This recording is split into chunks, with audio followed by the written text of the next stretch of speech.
Mundan 1,5 ýyl çemesi ozal ýurtda geçirilen günä geçişlik çäresi esasında tutsaglykdan boşadylan Türkmenistanyň Lewap welaýatynyň döwletli etrawynyň ýaşaýjysy işe yerleşmek meselesinde uly kynçylyklar bilen ýüzüýiz bolýandygyny aýdýar. Adatlyk radiosynyň Lewapda habarçylarynyň biri bilen söhbetdeş bolan 1977-nji ýylda doglan Lewaply ýaşaýjynyň aýtmagyna görä, ol 7 ýyl türme tutsaglygyna hökm edilipdir. Lewaply ýaşaýjy öz tutsaglyk möhletiniň 1 ýyl 8 aýyny berjäýeden soň 2017-nji ýylda geçirilen günä geçişlikde azatlygy goý berilýär. Azatlyk radiosunda amnistiýa düşen Lewaply ýaşaýjynyň şahsiýeti barada dogly maglumatlaryň bardygyna garamazdan howpsuzlyk ýagdaýlary sebäpli onu köpçülüge ma'lum etmekden saklanýar. Meninde 1,5 ýyla goly wagt bäri iş gözleýärin. Men iş tapmaga kömek etmegi sorap, ilki öz daýhan birleşigimiziň resmiýlerine soňra etrap häkimligine ýüzlendim. Ondan soň hem etrawyň zähmet birjasyna bardym. Olaryň ählisi hem iş bolsa saňa habar bereriz diýerler. Ýöne aradan 1 ýyldan gowrak wagt geçdi-de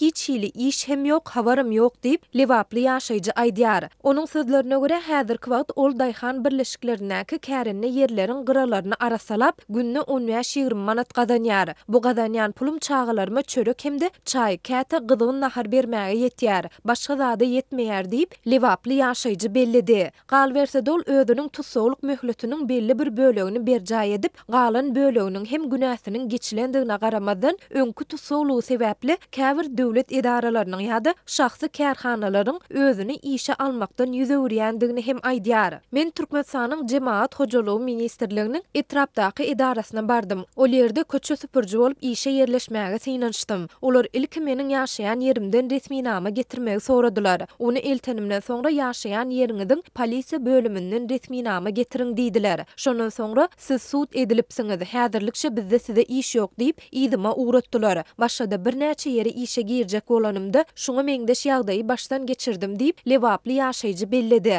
Mundan başga ol 2017-nji ýylda amnistiýa düşüp öýüne dolananda etrapda günäsi geçilen adamlar bilen ýürüýte duşuk geçirilendigini aýtdy. Onuň sözlerine görä şonu etrap boýunça günäsi geçilen adamlaryň sany 35-e barabardy. Häzirki wagt işsizlikden kösenýän diňe men däl. Şol 30-dan gowrak öňkü tutsaň ählisi işe yerleşmek meselesinde kynçylyk çekýär. Olaryň käbiri öz atyzyna eken gök bakça önümlerini satyp, käbirleri mal saklap, käbiri günlükçülük edip güzöran ekleýär diýip Lewaply ýaşaýjy aýtdy. Türkmenistanyň prezidenti Gurbanuly Berdimuhammedow ýurtda bellenilýän uly bayramçylyklary gawatlap, iş kesilen türkmenistanylaryň günäsini geçmek çäresini ýylan edýär. Şol günä geçişlerde döwlet başlygyny welaýatlaryň we etraplaryň, şäherleriň häkimlerine beýleki degişli ýolbaşçylara günäsi geçilen adamlary iş bilen üpçün etmegi tawşyrýar. Emma muňa garamazdan türkmen türmelerinde oturup çykanlaryň käbirleri özleriniň soňu bilen işe yerleşmek meselesinde uly kynçylyklar bilen ýüzüýiz bolýandyklaryny, hukuk goraýjy işgärler tarapyndan häli şimdi her türlü kemsitmelere sezewar edilýändiklerini aýdýarlar. Türkmenistanyň prezidenti iň soňky gezek geçen ýylyň 10-njy dekabrynda halkara bitaraplyk güni münasibetli iş kesilen türkmenistanylaryň 796-synyň günäsini geçdi. Geçen ýylyň dowamında Türkmenistanda iş kesilen türkmenistanylaryň günäsini geçmek çäresi 4 gezek ýylan edildi.